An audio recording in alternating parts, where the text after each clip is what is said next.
अर्जुन भगवान से पूछते हैं कि यदि ज्ञान कर्म से बड़ा है तो मैं युद्ध क्यों करूं? भगवान कृष्ण कहते हैं कि संसार में दो प्रकार की भक्ति है, तपस्वियों के लिए ज्ञान योग और गृहस्थों के लिए कर्म योग।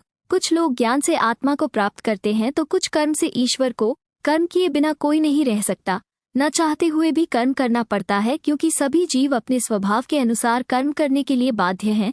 जो इंद्रियों को रोककर मन से विषयों का चिंतन करता है उसे पाखंडी कहते हैं, लेकिन जो व्यक्ति इंद्रियों और मन को नियंत्रित करके आसक्ति रहित होकर कर्म करता है वही सच्चा योगी और सर्वश्रेष्ठ कर्मयोगी है। भगवान कृष्ण ने कहा कि अकर्म करने से कर्म करना श्रेष्ठ है। शरीर के निर्वाह के लिए भी कर्म आवश्यक है, इसलिए आसक्ति रहित होकर कर्तव्य कर्म करना चाहिए।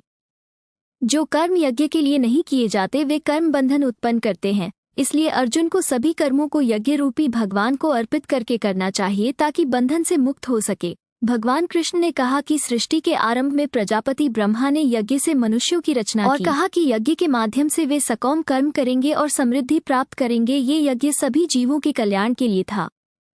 पहले 10 श्लोकों में कर्मयोग की महत्ता और आवश्यकता बताई है कि बिना आसक्ति के और ईश्वर को समर्पित करके कर्म करना ही सच्चा कर्मयोग है। साथ ही ज्ञान और कर्म दोनों ही मोक्ष के मार्ग हैं। सभी को अपने स्वभाव और परिस्थिति के अनुसार इनका पालन करना चाहिए।